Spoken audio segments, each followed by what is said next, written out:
Bismillah, Assalamualaikum warahmatullahi wabarakatuh. Saya Selly Bintani Awalia. Di sini saya akan menjelaskan mengenai akad lain-lain. Yang pertama, saya akan menjelaskan mengenai pengertian akad soft. Akad soft dalam konteks hukum Islam merujuk pada perjanjian atau kontrak antara dua pihak atau lebih yang mengatur transaksi tukar-menukar barang atau jasa dengan harga yang disepakati. Kata soft sendiri berasal dari bahasa Arab yang berarti pertukaran atau transaksi. Prinsip utama yang mendasari akad soft adalah keadilan, kejujuran, dan transparansi dalam berbisnis, sesuai dengan ajaran Islam. Oleh karena itu, dalam melakukan akad soft, penting bagi pihak-pihak yang terlibat untuk menjalankan transaksi dengan etika baik dan menghormati aturan-aturan yang telah disepakati dalam hukum Islam itu sendiri. Sumber hukum akad soft. Sumber hukum akad soft dalam Islam dapat ditemukan dalam Al-Quran dan As-Sunnah. Tradisi Nabi Muhammad SAW yang menjadi prinsip utama. Al-Quran memberikan pedoman tentang transaksi bisnis yang halal dan prinsip-prinsip yang harus diikuti, seperti kejujuran dan keadilan. Sunnah melalui hadis-hadis juga memberikan contoh praktik Nabi dalam berbisnis dan bertransaksi, serta menekankan transparansi dan itikat baik. Selain itu, terdapat dua sumber tambahan, yaitu ijma konsensus umat yang dapat menetapkan hukum baru terkait transaksi keuangan, dan kias analogi yang menghubungkan kasus baru dengan aturan hukum yang sudah ada. Dengan merujuk pada sumber-sumber ini, ulama dan ahli hukum Islam dapat mengembangkan pemahaman yang lebih mendalam tentang prinsip-prinsip akad soft dan menerapkannya dalam konteks keuangan modern. Jenis-jenis akad soft diantaranya ada 4 jenis transaksi pertukaran valuta asing. Yang pertama yaitu transaksi spot, yang kedua itu ada transaksi forward, yang ketiga itu ada transaksi swap, yang keempat yaitu transaksi option. Saya akan menjelaskan mengenai pengertian akad wadiah. Akad wadiah merupakan salah satu konsep penting dalam hukum Islam yang berkaitan dengan penitipan harga atau barang kepada pihak lain untuk dijaga, disimpan, atau dikelola dengan amanah. Dalam konteks keuangan Islam, akad wadiah seringkali digunakan dalam transaksi perbankan syariah sebagai alternatif untuk tabungan atau penyimpanan uang. Dalam akad wadiah, pihak yang menitipkan harta atau barang disebut sebagai muwaddi atau pemberi amanah, sedangkan pihak yang menerima amanah tersebut disebut sebagai wadi atau pemelihara. Jenis-jenis akad wadiah, terdapat 2 jenis akad wadiah, yaitu ada wadiah amanah dan yang kedua yaitu ada wadiah yad-dhammah. Sumber hukum akad wadiah terdapat dalam Al-Quran, yaitu dalam surat An-Nisa ayat 58, yaitu disebutkan sesungguhnya Allah menyuruhmu menyampaikan, yang artinya sesungguhnya Allah menyuruhmu menyampaikan amanah kepada mereka yang berhak menerimanya. Ini terdapat dalam Quran surat An-Nisa ayat 58. Selanjutnya saya akan menjelaskan mengenai akad al-wakalah. Akad al-wakalah adalah konsep dalam hukum Islam yang mengacu pada perjanjian wakalah atau penunjukan wakil yang sah antara dua pihak, yaitu wakil dan mandat atau muwakil. Dalam akad ini, mandat atau mewakil memberikan wewenang kepada wakil untuk melakukan sesuatu tindakan atau transaksi atas nama dan untuk kepentingan mandat, dengan atau tanpa imbalan tertentu. Akad al-wakalah secara lafaz dalam konteks keuangan dan bisnis Islam, di mana seseorang dapat menunjuk wakil untuk mengurus urusan keuangannya seperti investasi, perdagangan atau manajemen keuangan. Sumber hukum akad al-wakalah. Sumber hukum untuk akad al-wakalah dapat ditemukan dalam Al-Quran dan hadis, serta diinterpretasikan melalui prinsip-prinsip fikih hukum Islam. Konsep al-wakalah telah dijelaskan dalam Al-Quran dan hadis yang memberikan pedoman tentang tanggung jawab, kewajiban, dan hak-hak antara wakil dan mandator. Selain itu, para ulama dan cendekiawan hukum Islam telah menggambarkan prinsip-prinsip fikih yang memadu praktik dan aplikasi akad al-wakalah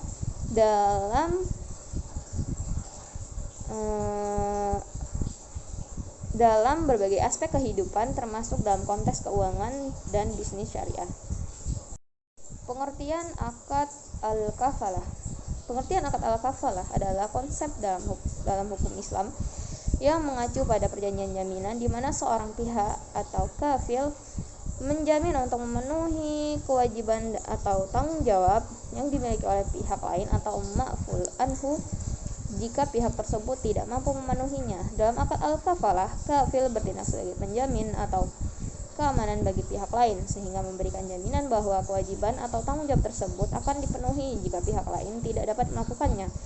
Konsep ini sering diterapkan dalam konteks keuangan, kontrak atau pembayaran, di mana kafil menjamin pembayaran atau pelaksanaan suatu transaksi oleh pihak lain.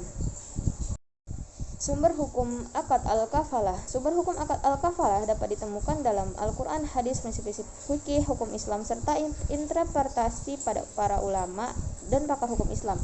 Al-Quran mengandung prinsip-prinsip yang mendasari konsep tanggung jawab dan jaminan, sementara hadis Nabi Muhammad SAW memberikan contoh-contoh aplikasi praktik dalam kehidupan sehari-hari. Selain itu, prinsip-prinsip fikih yang dikembangkan dari penafsiran Al-Quran dan hadis serta ijtihad pemikiran hukum para ulama menjadi pedoman dalam memahami dan mengaplikasikan konsep akad al-kafalah dalam kehidupan masyarakat Islam.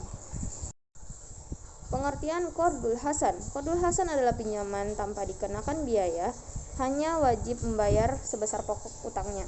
Pinjaman uang seperti inilah yang sesuai dengan ketentuan syariah. Tidak ada riba. Pinjaman qard bertujuan untuk diberikan pada orang yang membutuhkan atau tidak memiliki kemampuan finansial untuk tujuan sosial atau untuk kemanusiaan. Cara pelunasan dan waktu pelunasan peminjaman ditetapkan bersama antara pemberi dan penerima pinjaman. Walaupun sifat utang ini sangat lunak, tidak berarti pihak yang berhutang dapat semaunya sendiri, karena dalam Islam utang yang tidak dibayar akan menjadi penghalang dia di hari akhir nanti. Walaupun ia gugur dalam jihad di medan perang yang pahalanya sudah dijamin, bahkan Rasul tidak bersedia mensolatkan jenazah yang masih memiliki hutang. Sumber hukum. Sumber hukumnya terdapat dalam Al-Quran, dalam surah Al-Baqarah ayat 280 yang artinya, dan jika ia orang yang berutang itu dalam kesulitan, berilah tangguh sampai ia berkelapangan dan menyedekahkannya sebagian atau semua utang itu lebih baik bagimu jika kamu mengetahuinya. Dan juga terdapat dalam hadis Muslim, beliau mengatakan sebanyak 3 kali, kemudian bersabda, kecuali jika kamu mati dan kamu punya utang serta kamu tidak membayarnya. Akad al-hiwalah. Hiwalah atau hawalah secara harfiah artinya pengalihan, pemindahan, perubahan warna kulit atau memikul sesuatu di atas pundak. Objek yang dialihkan dapat berupa utang atau piutang. Jenis akad ini dan pada dasarnya adalah akad terbaru yang bertujuan untuk saling tolong menolong untuk menggapai ridha Allah. Jika yang dialihkan utang, maka akad hawalah merupakan akad pengalihan utang dari pihak satu yang berhutang kepada pihak lain yang wajib menanggung atau membayar utangnya. Jenis akad hiwalah. Dalam pelaksanaan hiwalah ada 2, yaitu hiwalah mutlaqah, hawalah muqayyadah, dan selanjutnya juga dapat ditinjau dari segi objeknya. Hiwalah dibagi menjadi 2, yaitu hawalah al-haq dan hawalah ad-dain. Sumber hukumnya, Imam Bukhari dan Muslim meriwayatkan dari Abu Hurairah bahwa Rasulullah SAW bersabda yang artinya, menunda pembayaran bagi orang yang mampu adalah suatu kezaliman. Yang mampu atau kaya, terimalah hawalah itu. Pengertian akad rahn. Secara harfiah, akad rahn adalah tetap, kekal, dan jaminan. Secara istilah, rahn adalah apa yang disebut dengan barang jaminan, anggunan, cagar, atau tanggungan. Rahn tajlisi. Selain akad rahn, pada tahun 2008 MUI mengeluarkan fatwa tentang rahn tajlisi dalam rangka mengurangi kendala yang timbul sehubungan dengan masalah jaminan khusus pada masalah pembayaran dan pemanfaatan jaminan. Rahn tajlisi sama dengan akad rahn biasa, namun berbeda dalam persyaratan.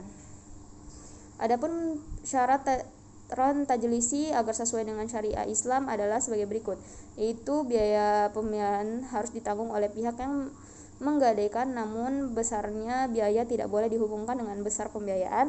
Selanjutnya adalah pihak penerima barang jaminan dapat menyimpan bukti kepemilikan barang, sedangkan barang masih dapat dimanfaatkan oleh pemilik atas seizin penerima gadai. Selanjutnya apabila terjadi eksekusi jaminan, maka barang dapat dijual atas seizin oleh pemilik barang.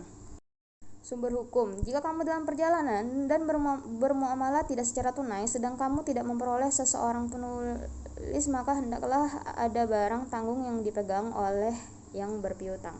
Quran Surat Al-Baqarah ayat 283. Akad ju'alah atau hadiah.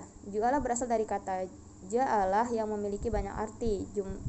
Jumlah imbalan meletakkan, membuat, menasabkan. Menurut fikih diartikan sebagai suatu tanggung jawab dalam bentuk janji memberikan hadiah tertentu secara sukarela terhadap orang yang berhasil melakukan perbuatan atau memberikan jasa yang belum pasti dapat dilaksanakan atau dihasilkan sesuai dengan yang diharapkan. Dasar hukum akad ju'alah. Dasar hukum akad ju'alah dalam Islam dapat ditemukan dalam beberapa ayat Al-Quran yang menyoroti penghargaan terhadap orang yang berbuat baik. Maka dapat disimpulkan bahwa perbedaan mendasar antara akad ju'alah dengan upah bekerja atau ijarah dalam tenaga kerja adalah bahwa ju'alah diberikan setelah pekerjaan selesai, sedangkan upah biasanya sesuai dengan ukuran tertentu dan dibayarkan sesuai dengan waktu tertentu. Ju'alah juga tidak dibatasi oleh waktu dan tidak bisa dibayar di muka. Sementara upah dapat dibayarkan di muka dan memiliki batas waktu tertentu. Meskipun demikian, baik akad ju'alah maupun upah memiliki kesamaan dalam hal memberikan imbalan atas usaha atau jasa yang diberikan. Sekian penjelasan dari saya. Terima kasih. Wassalamualaikum warahmatullahi wabarakatuh.